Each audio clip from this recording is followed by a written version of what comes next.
All right, it's 12:05. I'm going to go ahead and get started. So, thanks again for joining. Just a quick introduction. My name is Emily Baudier. I am a sales engineer at Facility Grid, and I previously worked for a global engineering firm as a commissioning engineer, and I worked on various projects in healthcare, aviation, and more. And through those projects, I relied on Facility Grid to streamline commissioning workflows and processes. So just a quick agenda for today. I'll be giving you a live demonstration of the software and showcasing several of the features Facility Grid offers by walking through a day in the life. And before we dive in, I have a few quick housekeeping items. So this session is being recorded and we will share it via email later this week. We'll also leave time for Q&A at the end, but feel free to drop any questions as we go in the chat and I will answer them at the end of the presentation. And then just let us know if you have any technical issues. So Facility Grid is a purpose-built solution for quality control and commissioning processes. We have over 90,000 active participants using the software, and we've been in this space for a long time. So the platform is supported on the web in the cloud, as well as through mobile applications for offline use. And this is applicable on iOS, Android, and Windows devices. So here I'll be talking about some of the common challenges that occur during construction projects. I want to highlight a few pain points that Facility Grid solves. So wasted mobilizations occur often when staff arrives on site for testing, only to find out that equipment isn't ready. Sites often have no internet connectivity or assets are in basements or electrical rooms where the internet is not functioning. Additionally, issues often get buried in spreadsheets and emails, surfacing late in projects when they become costly and cause delays. And then time-consuming manual reporting can create bottlenecks that slow down the entire team on large projects. So Facility Grid addresses these challenges by digitizing the entire process and enabling teams to work efficiently and effectively in the field. You can review an asset record and understand exactly what's happening to that asset or where it stands before arriving on site. This eliminates surprises and last-minute discoveries. Communication also improves dramatically, allowing project teams to collaborate seamlessly. This visibility means problems are caught early before they become major delays. And additionally, work can be done offline on a phone or a tablet, meaning no rework and having to enter information once you're back at the office.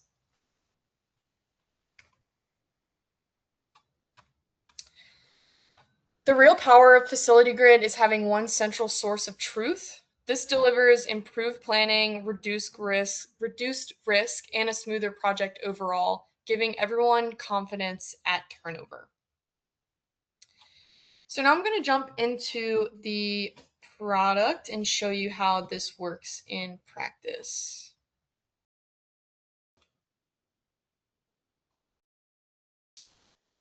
All right, so now I am in Facility Grid on the web version.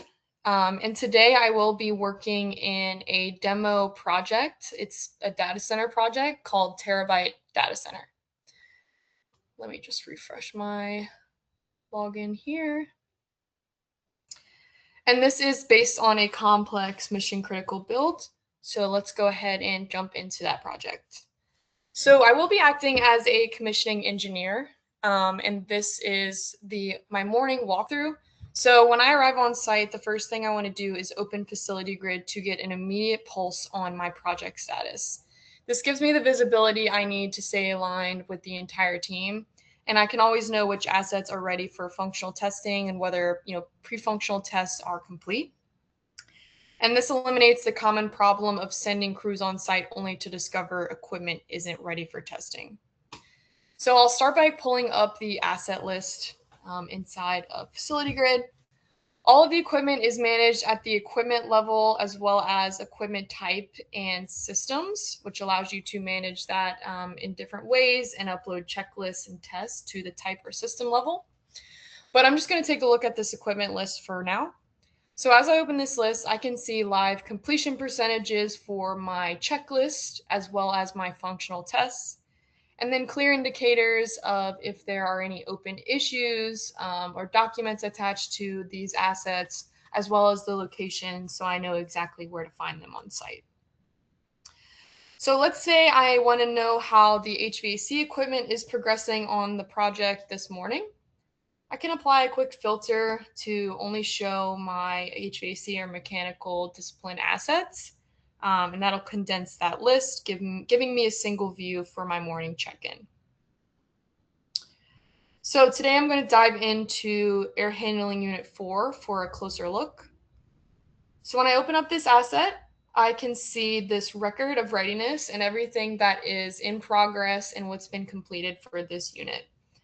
So again, I can see where it's located. And then if I scroll down, I can access any of my parameters that I'm tracking or anything I need to collect in the field that day. And then down at the bottom in the subtask tab, I will see all my activities associated with this unit and exactly where it stands.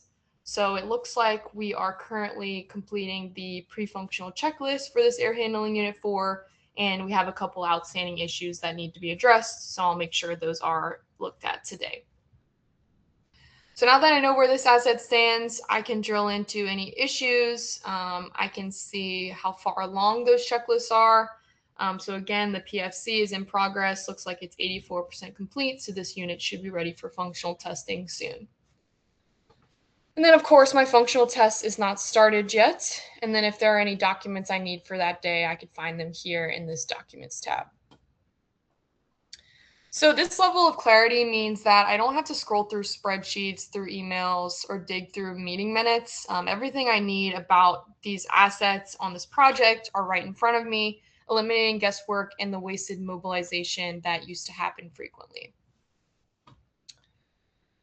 All right, so now it's midday, and I'm gonna go ahead and head out the office, out the trailer, into the field, and switch to the Facility Grid mobile app.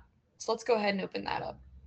And again, this mobile app is supported on iOS, Windows, or Android devices. So I opened up the mobile app. You can see I have that same project open, which I've downloaded to this application. So it's Terabyte Data Center. And then again, today I want to take a look at my functional tests because that's my goal for site today. So I can easily open up this functional test tab. I could apply a filter if I need to, but I'm just going to open up one of these air handling unit FPTs today. So it looks like this one is not started, but the air handling unit 3 is in progress. So I'll go ahead and continue that one since it's ready for testing.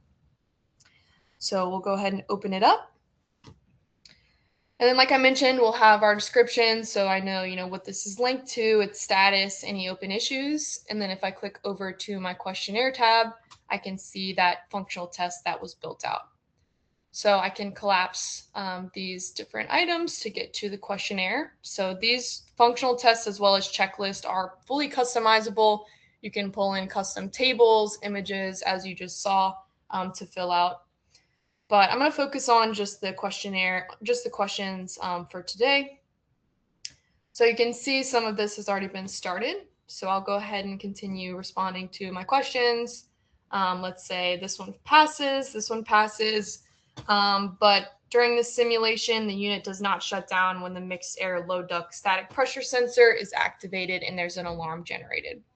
So what I'm going to do is I'm going to select fail for that question, and then I can easily create an issue directly at the question. So I'm going to copy that location as well as asset to that issue. Facility Grid is going to give me a starter description that I can, edit to my liking. I will, assign different priority status, and then most importantly, assign that resolution due date and assign it directly to a responsibility in Facility Grid. So for this case, since it's an air handling unit, I'm going to assign that to my mechanical contractor. So now I can save that issue, upload any images directly from my mobile application, and then of course now that'll be tracked in our main issues log. So what this allows for is prevents issues from getting lost or forgotten when you're going through tests. They're automatically tied to the correct asset and checklist the moment they're recorded. So it avoids that common problem of issues discovered late in a project because they weren't properly documented in the fields. So I'm in this mechanical room taking a look at air handling unit 4. And while I'm in this room, I noticed that the ductwork on one of the supply runs is damaged and missing a label. So what I can do here is go to my Actions tab in that app, create a quick issue based on what I observed. So ductwork is damaged. And then, of course, I can assign another due date as well as responsibility, and then easily upload another photo here just to make sure that's resolved. So no need to take a separate photo and enter this back in the field. You can do it all right in the app. So this keeps the workflow seamless, whether you're online or offline, and eliminates pushback for completing those, commissioning tasks in the fields. All right, so now I am on my lunch break. I'm gonna hop out of the mobile app back into the cloud version. And let me just make sure I'm still sharing the correct screen.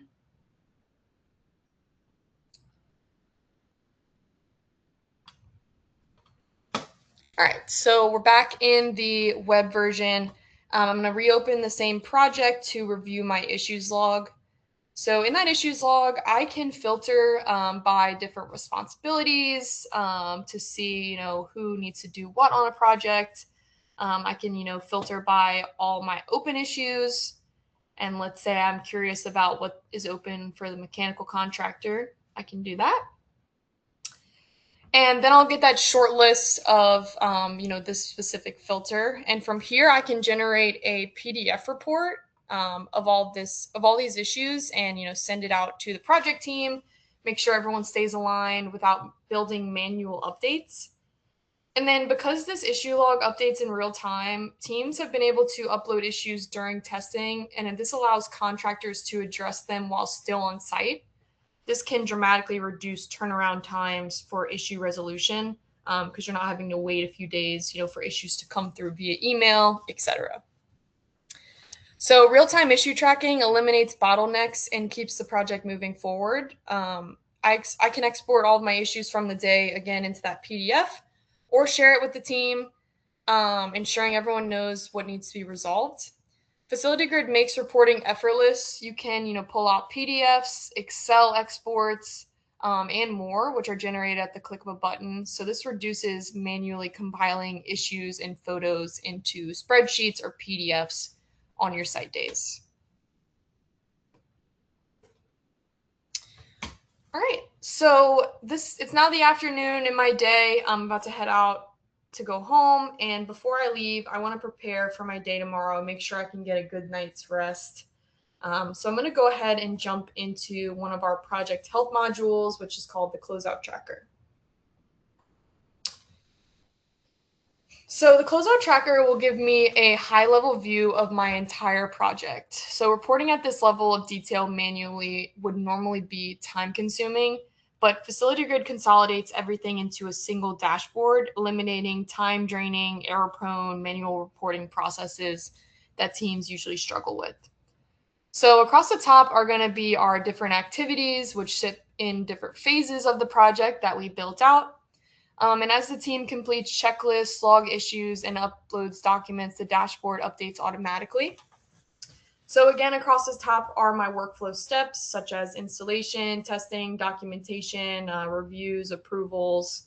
And then currently in this project, we are in startup and pre-functional, or also known as level 3. And then down the left side are my systems and assets on this project. So each of these assets will have clear status indicators for my different activities, showing what's complete, what's missing, and where outstanding issues are or remain. So if a single asset is delaying progress, I can identify it instantly from the Closeout Tracker. And just to give you an example, if I open up my air handling units, I can check these 4 different units that live in this type. So I'm able to see, if we focus on that level 3 where we currently stand, in pre-functional checklist HVAC, I can see how far along my different PFCs are for these different air handling units in the Closeout Tracker. I can also see different documents that have been uploaded, as well as open issues. And the Closeout Tracker updates live, and you are able to click into these different checklists or issues from the dashboard. So if I want to get more granular and see exactly what this was regarding, I can open that up and it'll go directly to that issue. So in this case, it looks like my PFCs are all in progress. One is complete, and it looks like they're trending toward completion. So now I'm aware that all 4 of these units should be ready for functional testing soon, and that can help me plan out my different site visits without worrying about asset readiness and readiness for functional testing. Additionally, advanced filtering can let me focus on what matters most. So, it's the end of the day. I want to check on all my critical assets for this project. So those are going to be everything I've deemed, as critical or most important. And I can see, that condensed view for only those assets. And then, of course, I might want to know all my open issues on this project. So I can apply that filter and see everything that's outstanding. And again, I can jump into specific issues directly from here. But right off the bat, I noticed that we have some issues that are back in earlier phases of this project. So I need to get those resolved to make sure there's no further delay. Lastly, I can also hone in on different documents. So if I want to see, documents that have been uploaded and need review, I can apply a filter. Looks like we have a few documents here, startup reports for my air handling unit 3 that need to be approved. So I can get on that tomorrow morning when I'm back in the office. All right. So by the end of the day, after I've been on site, I've been able to check asset readiness, verify progress, create and resolve issues in real time, fill out that functional test, and generate reports and get a complete project overview without digging through disconnected spreadsheets, emails, or notes.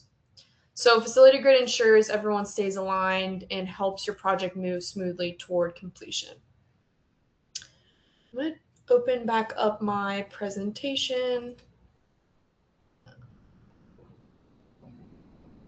All right, so that's all I had for today. Thank you for joining. Be happy to answer any questions, so please drop them in the chat. And if the session sparked your interest, feel free to reach out and request a demo. We would love to continue the conversation. All right, looks like, oh, thanks, Terry. Looks like we have no questions coming through. I'm going to answer just like 1 or 2 commonly asked questions. So one is regarding, checklist or test import. So checklists and functional tests or any scripts can be pulled into Facility Grid through an Excel import, or they can be built out in the UI. And then once these checklists or tests are built out, you can store them in our company library. So you're able to use those templates across different projects, right? So, once your project library or your company library is built out with different templates, those can be pulled into unique projects and then, tweaked or edited as needed for specific assets. Additionally, you can templatize and copy your project activities. So that phase and task structure, which we took a look at. So if you have similar projects, let's say for similar clients, such as hospitals or data centers, you can create a template project, and that'll allow you to copy it for new projects and not have to start from scratch. So saving your team time on setup. So going from there, you just need to pull in your unique assets and update that information. Another commonly asked questions is regarding email notifications. So Facility Grid does send email notifications regarding issues, and that frequency can be adjusted based on the user. All right, well, that is all I had for today. Thanks again for joining and reach out, if you want to continue the conversation. But have a great rest of your week. Bye.